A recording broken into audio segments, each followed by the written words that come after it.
Happy Tech Tuesday. And as you know, we are always on form to inform. Bombarding with no warning. I'm Tracy. And I'm Chimp. Let's get started. In the headlines, Karua denied certificate. Notre Dame reopening. TikTok ban in the US. Not so merry. Let's get started. The Law Council has denied Kenyan lawyer Martha Karua, who is Dr. Kizza Besigye's lead counsel, a certificate of practice, claiming that political motives as well as questioning her unique qualifications. Now, for some background, Martha Karua, along with other lawyers from the PALU, came to Uganda to support Dr. Kizza Besigye. Now, she applied for the correct accreditation, but now we are seeing that they have denied it. Yeah. So now, in response to this, she said that Dr. Kizza Besigye has the right to choose his own counsel. Now, his other lead counsel, Lord Mayor Honorable Arias Lukwago, came and said, this is affecting people's hearing rights. Take a look. Critical element of the right to fair hearing. If you deny Dr. Besigye the right to choose lawyers of his choice, more so the leadership of that particular team. We've also seen human rights lawyer Samuel Muizi on NBS Morning Breeze talk about how now this is no longer just a Ugandan case, but now an international one, because we're seeing lawyers from Angola, Tanzania, and other PALU, which is the Pan-African Lawyers Union, come through to support, and also they've taken it to the international bar. That's insane. Seeing the levels at which this is going. It's a bit crazy, It is quite. And yeah, also the charges he was facing in the court-martial, that is Dr. Colonel Kizza Besigye, were unlawful possession of firearms and ammunition and security offenses. Yeah, and he actually appeared today in court, and basically his supporters were there. Yeah, it was just. I mean, he had supporters that had a chant, they had a chant. They were chanting for their guy. Making sure that he also hears it and he knows that he's not alone, and he had a lot of support garnering from the opposition. So many opposition leaders were there, to support the man. Yeah, and he will be back in court in Jan, and we will give you the updates. The Notre Dame, one of UNESCO's World Heritage Sites, was constructed in 1163.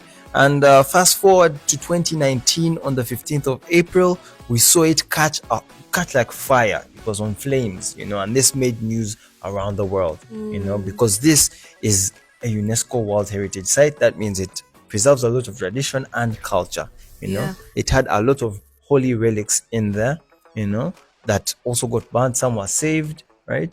And we saw the president of Paris coming out and saying, we need to revive it. We need to renovate, refurbish the Notre Dame in less than 5 years. And then we saw that people banded together to raise lots of money. We saw, as soon as it burned down, we saw people putting like $2 million. And by 2021 September, they had put together almost €1 billion. Imagine that, all that spirit, and people just really loved the Notre Dame, because it was also a tourist attraction. People would go to France just to see it. Now 5 years later, 5 years later, man. So on the 7th of December 2024, we saw it reopen with major, world leaders there, like Donald Trump and Zelensky attending the reopening. Yeah. Did you know that in Uganda we have our own UNESCO World Heritage Sites? Imagine that. To name a few, there's the Bwindi Impenetrable Forest National Park, there's the Rwenzori Mountains National Park, and like places like Kasubi Tombs. Yeah, just to name but a few. We just love to see it, We actually do have traditional and cultural treasures of the world. We love to see it. Yeah, man. Globally recognized. Period. A U.S. federal appeals court has upheld a law mandating ByteDance, which is TikTok's China-based owner, to divest ownership from the app by the 19th of January 2025 or completely be banned from the country. Yeah? Whoa. Yes. So now this is intensifying debates over TikTok's potential national security risks for the US, and obviously data access for the Chinese from TikTok in the US. So the Americans basically are feeling a little bit insecure that this is a Chinese-based company that is so successful in the US. So they feel like it poses a national threat. So successful everywhere, right? And they do believe that some of the data that the Chinese might have on this particular app could inform decisions made by China, especially economically and socially. And also historically, we see that China is a communist country. Exactly. America isn't. For the longest time in America's history, they've always been against communism. So now that the fact that there's a whole app that is so successful as it is in America, that's owned by China, they feel a little bit insecure about it, which is, to a certain extent is understandable. So now China has responded. So now they plan to appeal to the Supreme Court and say that this law is infringing on free speech. And divesting or like taking, removing ownership from ByteDance is kind of impossible. It's not something that they can do. And a little backstory for all the people out there that might not know about this. The CEO of TikTok is actually Singaporean. Yeah. And he was harassed and asked if he was Chinese or if he had any affiliation to China countless times by American authorities. Yeah. Right? So it's a bit unfair when you look at it in that angle, for the CEO of TikTok. And they were saying that he has to sell a portion of his company to an American. To not to anybody else, national but security. an American. So it's really sad. Absolutely. And also we've seen how TikTok as an app, though, has really come through and given people so many different opportunities, especially in the US. Because of its algorithm, anyone can go viral. It's not like a celebrity-based thing or like a follower-based thing. It's just strictly on the content that you create. So the democratization of TikTok has been absolutely incredible. But now if they, let's say, sell a portion of ByteDance, what's then going to happen to it? Is the algorithm going to remain the same? Are there going to be changes to the algorithm where people can't just blow up? Are people going to have to move then to another platform if TikTok then is banned? Yeah. The majority of the content that we consume on TikTok is American anyway. Yeah. So this also means that there are going to be very many people that are going to lose jobs, especially TikTokers in America. And they had a question, they had a question for the president-elect, Donald Trump, where he tiptoed around the answer. He said, yeah, obviously the app helped me garner a lot of support from the young people, about 30% of the voters of the young generation were there giving him all the votes. They asked it because he said during his campaign that he's going to save TikTok. And they asked him the question and he was just like, TikTok really helped me. I was 35% up in the youth vote. Then they said, are you going to save TikTok as you said? And the man said, I'm going to make sure another app doesn't monopolize. Dun, dun, dun. Mister, let me tell you something. The name is Jerry Berry. He is a Ugandan creator. Most of you know him from his TikTok videos and Instagram, where he's just really giving guys good vibes and good energy.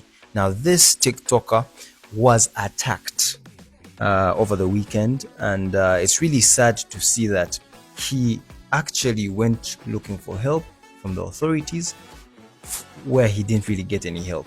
They kept on asking him questions that are not related to the matter that took him to the police station.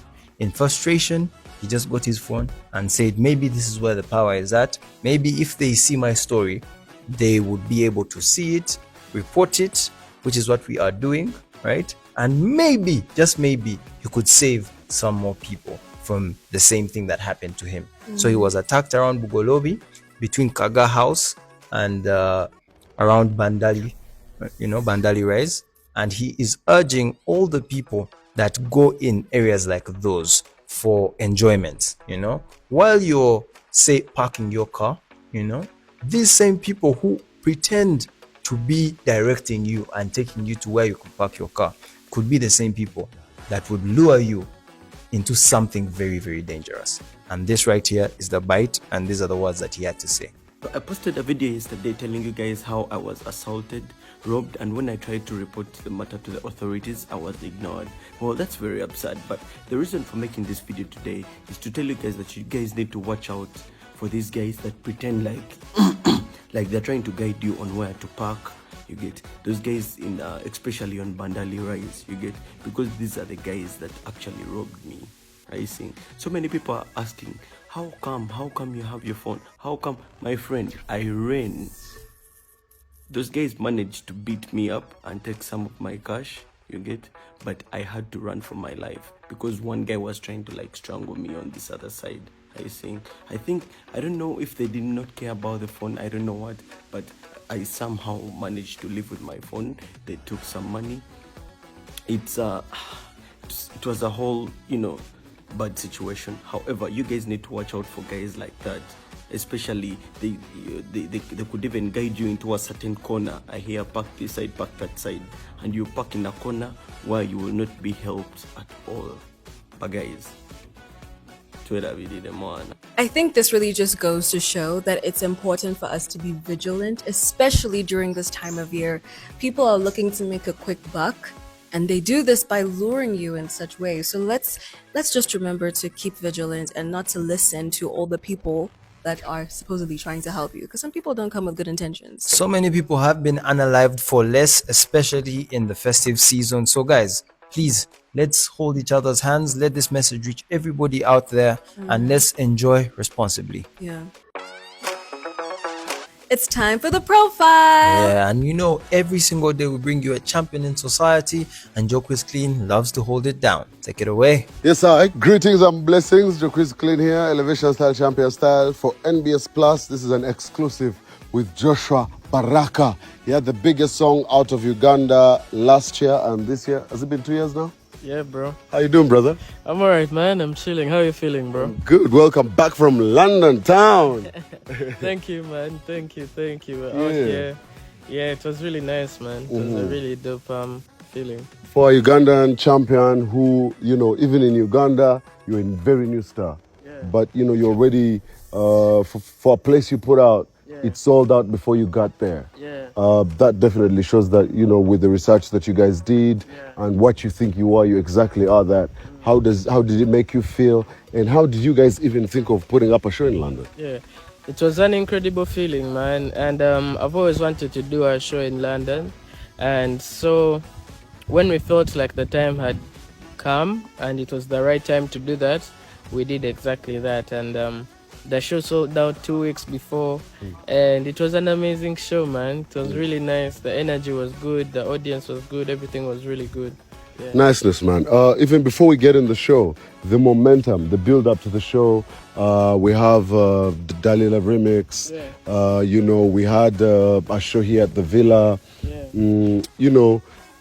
How does this all make you feel? But then, was this all a plan to London, or it is just one thing comes and then you feel like, oh, we can actually do this, and now let's do this, Yeah. or do you have like a rollout plan all the time?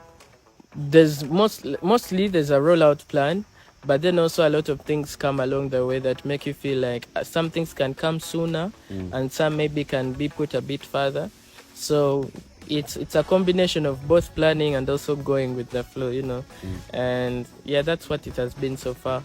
And it's incredible, man. Like, it was a really dope feeling, like being out there, and there's all these people who have come to watch me, and they knew every word to every song. They were putting up signs showing like, yo, why didn't you do this song? And I had to even add some songs to the sets that weren't even there because people were requesting for them, and it was amazing, man. Yeah. Niceness. Right now, this also relates to your performance with Blankets and Wine, by the way, which was definitely phenomenal. But I want you to tell me about how you fuse in so easily. What caught my attention was like the reggae dancehall from back in the day.